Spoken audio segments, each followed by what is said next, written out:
On va s'intéresser à un sujet, le chômage. Sauf qu'on va voir qu'il y a deux manières radicalement différentes d'en parler.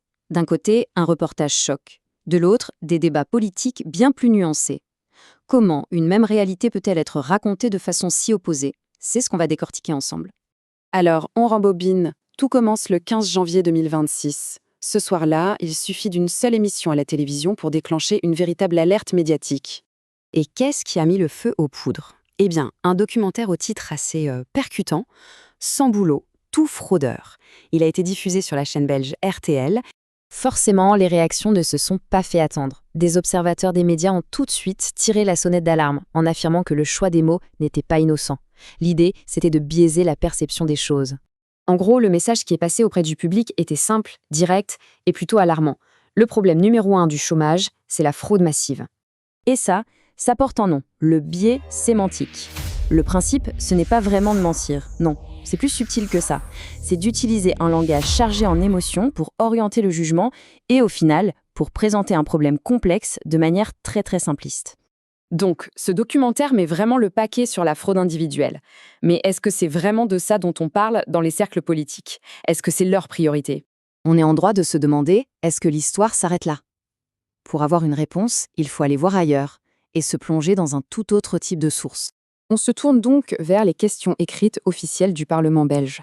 Elles datent d'avril 2025, donc plusieurs mois avant le reportage. Et là, les sujets qui sont abordés, ils dessinent une réalité bien plus complexe. Et là, surprise, on est très loin d'une obsession pour la fraude. Les parlementaires, eux, s'intéressent à des problèmes systémiques, des questions de fond qui ont un impact direct sur la stabilité économique des gens.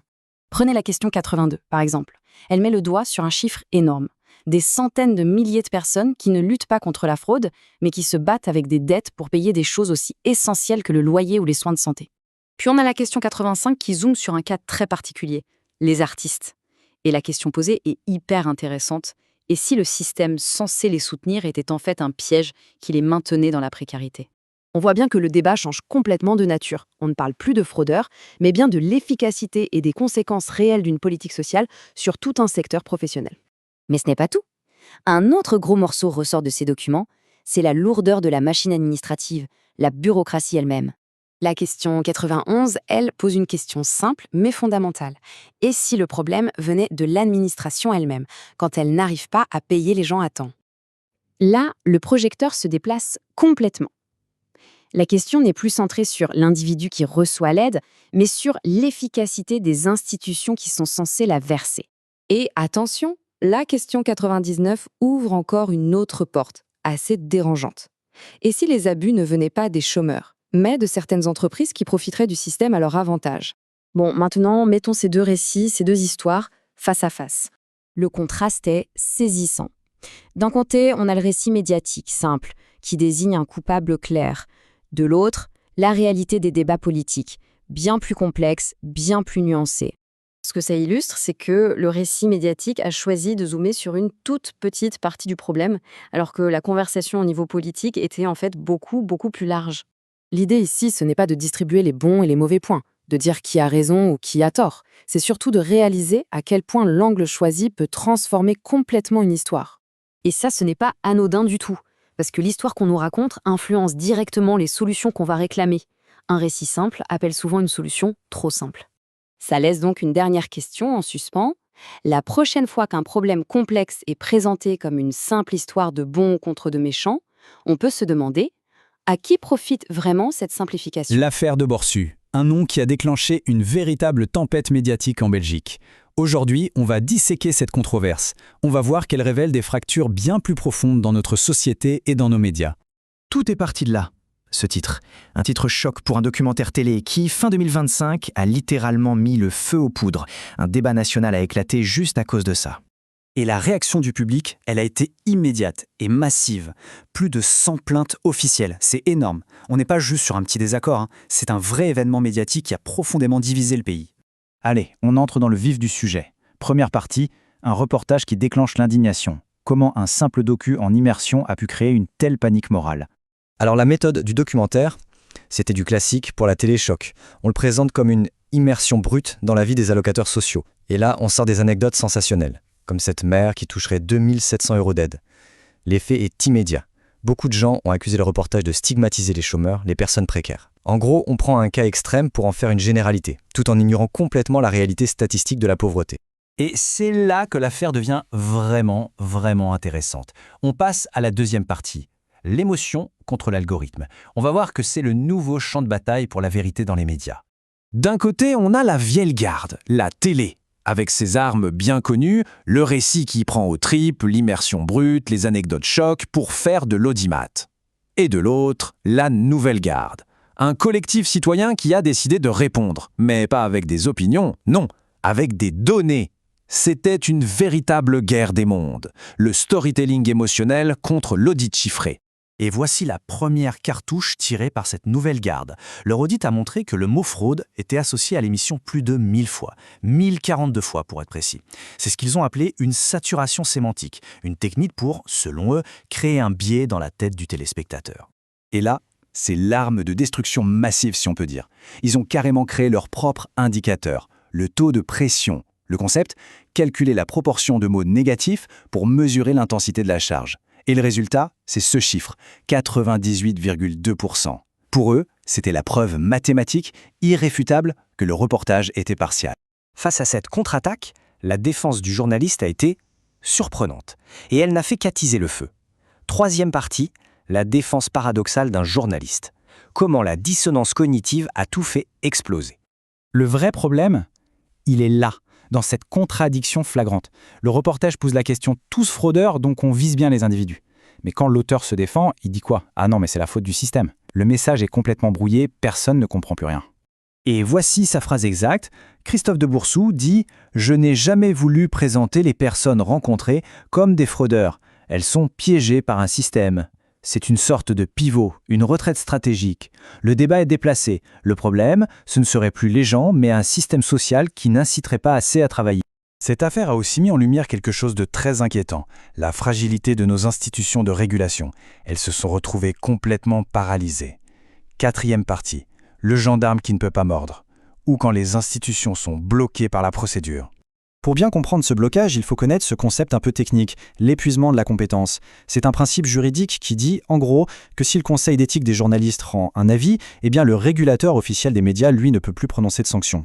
Et c'est exactement ce qui s'est passé. Alors, comment ça marche, cette paralysie ? C'est simple.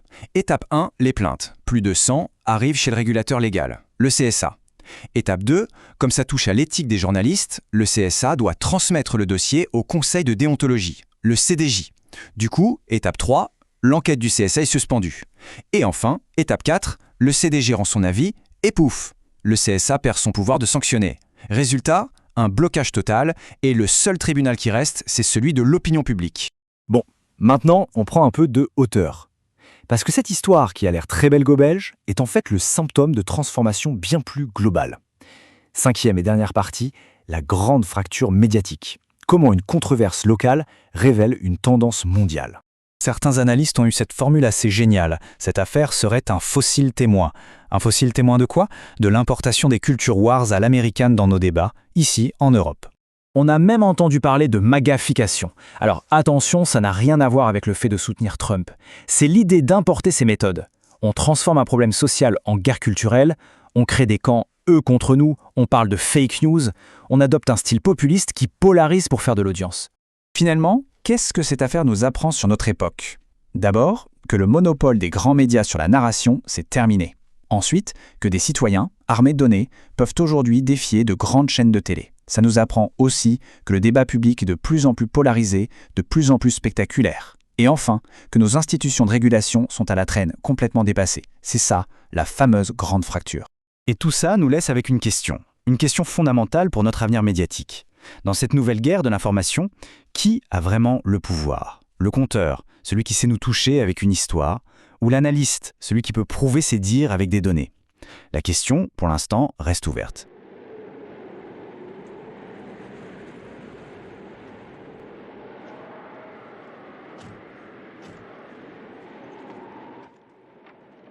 Bienvenue. Aujourd'hui, on se plonge dans une affaire qui a été bien plus qu'une simple polémique médiatique, en Belgique francophone. L'affaire de Borsu, oui. L'affaire de Borsu, exactement. Tout commence avec un documentaire diffusé sur la grande chaîne privée RTL TVI. Avec un titre pour le moins direct. Oui, sans boulot, tous fraudeurs. Et là, le résultat, ça a été une véritable déflagration. Ah oui, on ne parle pas de quelques tweets là. Non, plus d'une centaine de plaintes officielles auprès de l'instance de régulation. Et un débat public qui a complètement débordé. Complètement. Notre mission avec la pile de documents qu'on a ici, c'est de décortiquer un peu les couches de cette affaire. Parce que c'est pas juste une controverse, les notes l'appellent un fossile témoin. Un fossile témoin d'une fracture, oui, sociale et médiatique qui est bien plus profonde. C'est ça, on va explorer ce choc frontal entre médias traditionnels et un nouvel activisme numérique, les tensions sociales que ça a révélées. Et même un modèle économique alternatif qui tente d'apporter une réponse. Exactement. C'est un cas d'école fascinant en fait. Sur la rupture dans la perception de la réalité. On va voir comment un reportage télé, un format qu'on croit connaître par cœur, Oui. a pu servir de catalyseur à des tensions qui couvaient depuis longtemps. Des tensions sur la précarité, bien sûr. Mais aussi sur les relations entre communautés en Belgique, c'est très complexe. Et surtout sur une crise de confiance généralisée envers les médias. Alors, posons le décor pour bien comprendre. On a un véritable champ de bataille. Les sources décrivent vraiment un choc des armes entre deux mondes. C'est ça. D'un côté, il y a RTL TVI, avec l'arsenal, on va dire, classique du journalisme à grand spectacle. L'immersion brute. Voilà, la caméra qui suit les gens, l'anecdote choc qui marque les esprits. On a tous en tête cet exemple de la mère isolée. Ah oui, qui cumulait 700 € d'aide. C'est ça. Et bien sûr, ce titre, cette question provocatrice, pensée pour maximiser l'impact, l'émotion et, soyons honnêtes, l'audimat. Et de l'autre côté, la réponse. Et elle arrive là où on ne l'attendait pas. Pas une tribune dans un journal, non. Non. Les documents qualifient ça de guerre hybride numérique, une contre-offensive menée par un collectif, Nexus ou Wayfieux. D'accord. Et c'est là que l'approche change radicalement. Leur réponse n'est pas idéologique, elle est quantitative, presque mathématique. Ils ne disent pas juste « c'est mal ». Ils veulent le prouver par les chiffres. Exactement. Et comment ils font ça? Ils sortent une sorte d'arme sacrée. C'est un peu ça. Ils ont déployé un outil qu'ils ont développé, le Nexus Core, D'accord. pour mener ce qu'ils appellent un audit sémantique. En gros, ils ont aspiré et analysé toutes les données textuelles liées à l'affaire. Et qu'est-ce que ça a révélé, cet audit? Quels sont les chiffres qui en sortent? Mais les chiffres sont assez percutants. Le système a détecté pas moins de 1042 occurrences du mot fraude. 1042 fois? Oui, en lien direct avec l'émission. Dans le reportage, les débats, les articles, c'est énorme. Et à partir de là, ils ont modélisé ce qu'ils appellent un taux de pression sur le spectateur. Un taux de pression pour quantifier l'intensité du biais cognitif, c'est ça? C'est l'idée. Attendez, un taux de pression de 98,2%.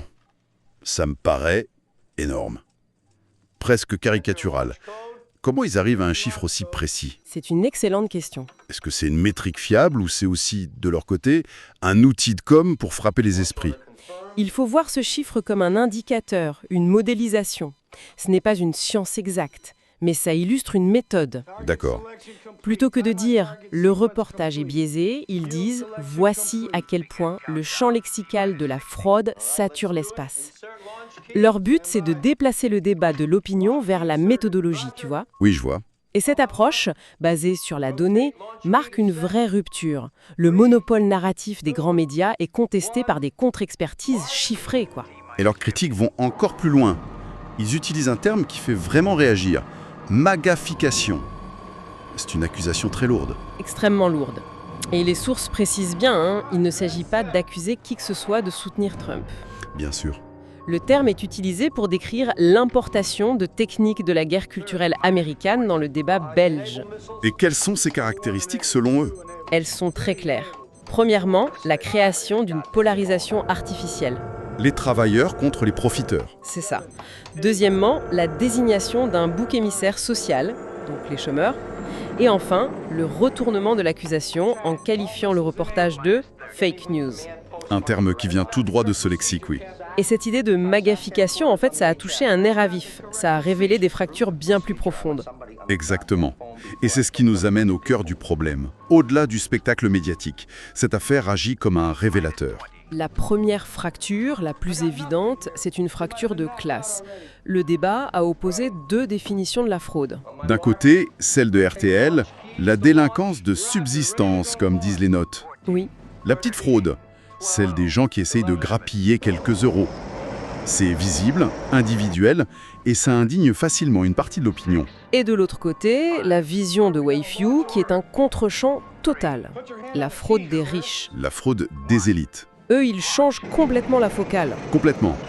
Pour eux, le vrai scandale, ce n'est pas l'aide sociale, c'est l'évasion fiscale massive, les crimes environnementaux des multinationales. Ils déplacent la loupe du bas de l'échelle vers le sommet. Et leur stratégie pour imposer ça est assez maligne. Les notes parlent d'une technique de honeypot, le pot de miel. C'est ça, c'est une tactique de com très astucieuse. Ils savent que le scandale de Borsu va générer une viralité énorme. Le miel qui attire le public. Exactement. Et au lieu de combattre cette viralité, ils l'utilisent, ils s'en servent dans toutes les conversations, et une fois qu'ils ont capté l'attention, hop, ils la redirigent vers leur propre dossier sur la fraude systémique. C'est une sorte de judo informationnel. C'est une très bonne image. Utiliser la force de l'adversaire pour l'amener sur son terrain. Mais ce n'est pas la seule fracture. Une autre, très belge pour le coup, a été réactivée. La fracture politique et communautaire, bien sûr. Le reportage a été une aubaine politique. Surtout pour certains partis flamands. En particulier, oui. La ministre flamande Zual Demir de la NVA s'est immédiatement emparée de l'affaire.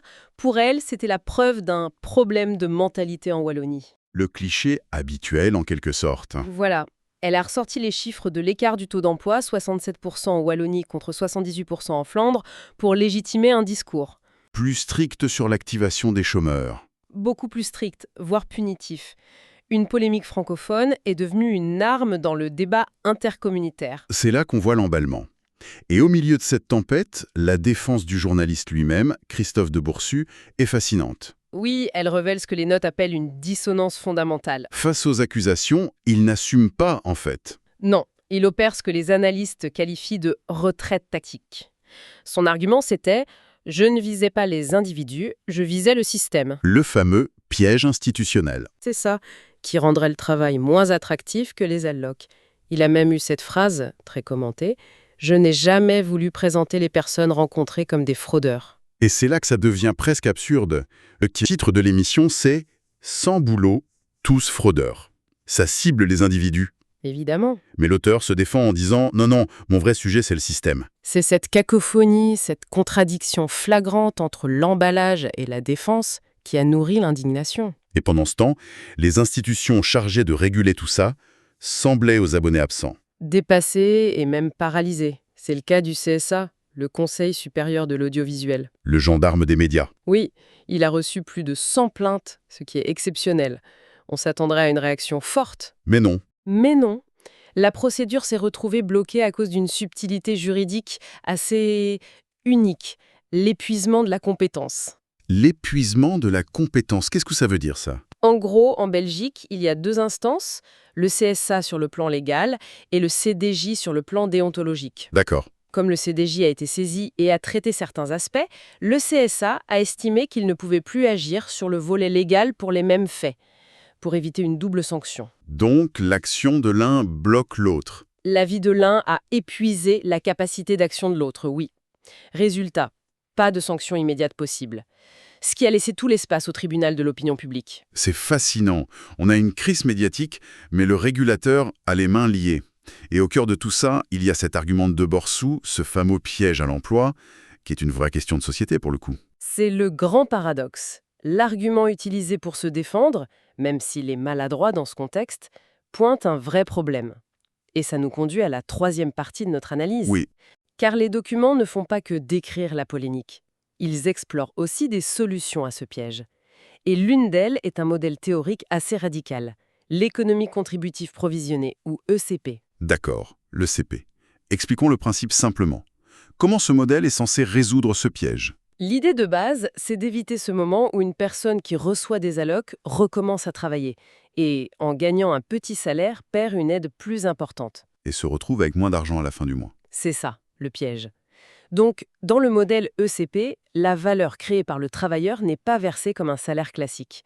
Elle est scindée en deux.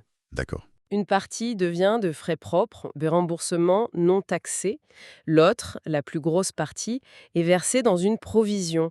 C'est une sorte de compte d'épargne bloqué, un capital pour plus tard. Et comme ce n'est pas un revenu disponible tout de suite. L'idée est que ça ne devrait pas annuler les droits sociaux. Sur le papier, la logique est intéressante. C'est une façon de valoriser une activité sans la transformer en salaire qui annule les aides. Mais ça sent le soufre, non? J'imagine que les administrations... Elle doit voir ça d'un très mauvais œil, oui. Les sources sont très claires sur les risques. Le premier est énorme, le salariat déguisé. C'est le risque numéro 1. Le plus critique, oui. Si la structure ECP se comporte comme un employeur, donne des instructions, contrôle les horaires, l'ONSS, la Sécu peut débarquer et dire « Attendez, ça, c'est un contrat de travail déguisé. Et là, la sanction est terrible. » Redoutable. Requalification et réclamation de toutes les cotisations sociales avec amende. Les notes sont formelles. Et là, le modèle économique s'effondre instantanément. Une véritable épée de Damoclès. Et ce n'est pas le seul risque. Il y a aussi le risque fiscal. Oui, même si l'ONSS ne dit rien, le fisc, lui, peut avoir son mot à dire. Il pourrait considérer cette fameuse provision comme un revenu déguisé et le taxer immédiatement. D'accord. C'est pour ça que les documents insistent sur une condition absolue pour que le modèle soit viable. Obtenir un rolling fiscal. Une sorte de contrat de confiance avec le fisc. Exactement. Une décision anticipée qui valide le montage pour 5 ans. Sans ce sésame, c'est la roulette russe. Et puis, il y a la concurrence. J'imagine un plombier qui paye toutes ses charges et qui voit débarquer un contributeur ECP qui casse les prix. Ça doit grincer des dents. Et ça peut mener tout droit au tribunal. C'est le troisième risque majeur, la concurrence déloyale. Si une structure ECP vend des services sur un marché concurrentiel, elle s'expose à des poursuites. C'est un vrai champ de mine juridique. C'est ça. Mais face à ça, notamment au risque principal de salariat déguisé, le modèle ECP propose une parade inattendue. Ce n'est pas seulement un montage juridique. C'est aussi un montage technologique. C'est là que ça devient vraiment prospectif. Pour prouver l'absence de lien de subordination, le modèle s'appuie sur des technologies décentralisées. Les notes mentionnent des projets comme Solid ou Nixo. Et quel est leur rôle? Comment la technologie vient à la rescousse du juridique? L'idée, c'est de garantir l'autonomie du travailleur par l'architecture même du système.